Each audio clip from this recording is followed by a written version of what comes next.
नमस्कार। आज के इस विश्लेषण में एक ऐसी कंपनी पर चर्चा करेंगे जिसने अपने वजूद को पूरी तरह से बदल कर रख दिया है। सीएमएस इन्फो सिस्टम्स, एक ऐसा नाम जो कभी ट्रेडिशनल कैश लॉजिस्टिक्स का बेताज बादशाह था, वही कंपनी अब एक हाईटेक एआई और सर्वेलेंस एंटरप्राइज बनने की राह पर तेजी से आगे बढ़ रही है। तो चलिए इस बेहद दिलचस्प सफर को गहराई से समझते हैं। 42%। ध्यान देने वाली बात है कि ये सिर्फ एक आंकड़ा नहीं है। भारत के highly concentrated organised cash logistics market में सीएमएस इन्फो सिस्टम्स का दबदबा दर्शाता है ये नंबर। किसी एक प्लेयर के पास पूरे मार्केट का लगभग आधा हिस्सा होना उसकी पकड़, ताकत और विशाल स्केल का प्रमाण है। आसान शब्दों में कहें तो देश भर में जो कैश इधर से उधर जाता है, उसका एक बहुत बड़ा हिस्सा इन्हीं के द्वारा संचालित होता है। और यही स्केल मार्केट में आने वाले किसी भी नए कंपेटिटर के लिए एक बहुत बड़ी रुकावट बन जाता है। इस चर्चा को आगे बढ़ाते हुए हम इन मुख्य पहलुओं पर गौर करेंगे। पहला, उनका मार्केट डोमिनेंस। दूसरा, उनकी मजबूत वित्तीय स्थिति। तीसरा, FY26 का एक बेहद मुश्किल दौर। चौथा, आर्टिफिशियल इंटेलिजेंस की तरफ उनका आक्रामक कदम। और आखिर में भविष्य को लेकर उनके लक्ष्य। तो चलिए शुरुआत करते हैं पहले भाग से, द कैश लॉजिस्टिक्स लीडर। यहाँ पर उनकी कॉर्पोरेट आइडेंटिटी पूरी तरह झलकती है। देश भर में एटीएम और रिटेल पिकअप पॉइंट्स के मामले में सबसे विशाल नेटवर्क इन्हीं का है। सोचिए, देश के कोने कोने तक सुरक्षित ढंग से कैश पहुंचाना कितना जटिल काम है, लेकिन इनका यूनिफाइड प्लेटफॉर्म इस जटिलता को बेहतरीन तरीके से संभालता है। और यही वजह है कि बड़े बैंक्स और रिटेल चेन्स इन पर आंख मूंद कर भरोसा करते हैं। अब इस ब्रेकडाउन को देखिए।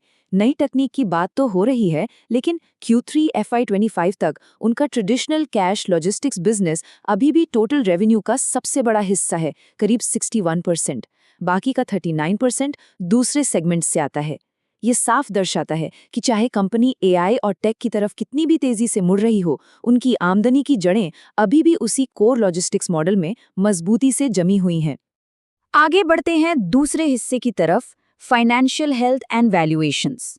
देखते हैं FY24 और FY25 में प्रदर्शन कैसा रहा। इस कंपैरिजन पर नजर डालिए। FY24 और FY25 के बीच की ग्रोथ एकदम सटीक और भरोसेमंद रही है। नेट सेल्स 22,647 मिलियन से बढ़कर 24,245 मिलियन रुपए तक जा पहुंची। साथ ही प्रॉफिट आफ्टर टैक्स में भी शानदार इजाफा हुआ, जिससे नेट प्रॉफिट मार्जिन बढ़कर 15.4% हो गया। ऐसे वक्त में जब डिजिटल पेमेंट्स इतनी तेजी से बढ़ रहे हैं, एक फिजिकल कैश लॉजिस्टिक्स कंपनी का लगातार अपना प्रॉफिट बढ़ाना, ये सच में कमाल की बिजनेस एग्जीक्यूशन का सबूत है। लेकिन सबसे हैरानगेज बात यहाँ है, इतना बड़ा फिजिकल इंफ्रास्ट्रक्चर खड़ा करने के बावजूद कंपनी लगभग कर्ज मुक्त है, यानी almost zero long term debt. FY25 में 4,825 मिलियन रुपीस का ऑपरेटिंग कैश फ्लो और 23.5% का रिटर्न ऑन कैपिटल एम्प्लॉयड।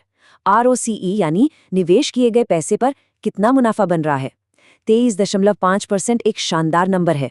इसका सीधा मतलब है कि बिजनेस चलाने के लिए उधार की जरूरत नहीं पड़ रही, जो उन्हें किसी भी आर्थिक झटके से बचाने के लिए एक बड़ा सुरक्षा कवच देता है।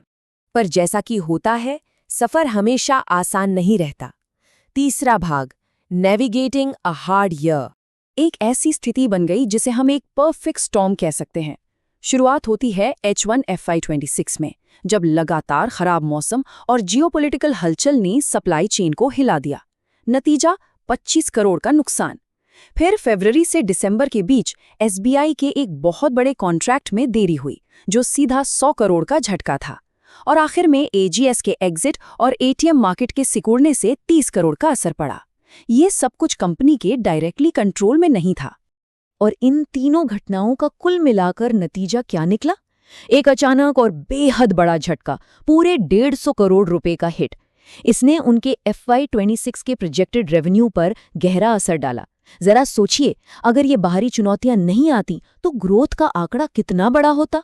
पर यही वो वक्त था जब उनके डेट फ्री और कैश रिच होने का सबसे बड़ा फायदा मिला, क्योंकि ऐसी स्थिति आमतौर पर किसी भी कमजोर कंपनी को डुबा सकती थी।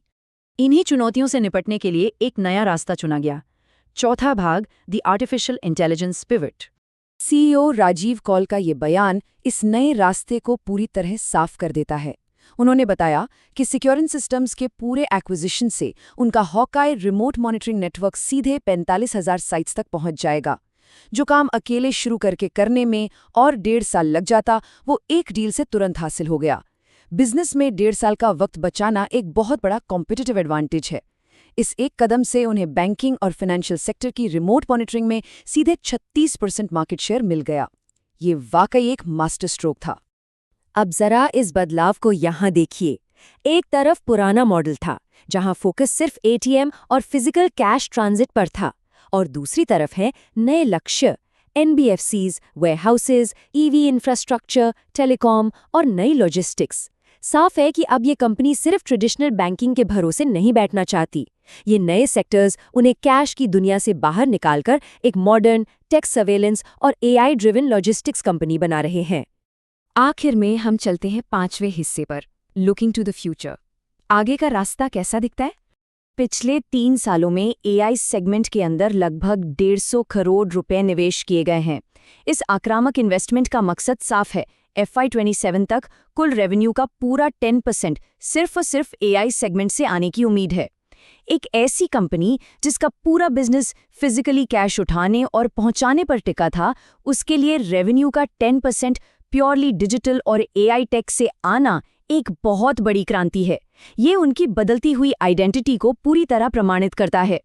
उनका ये नया सफर एक मजबूत कॉन्फिडेंस पर टिका है। FY27 तक करीब 2,800 से 2,900 करोड़ रुपए के आक्रामक लक्ष्य रखा गया है।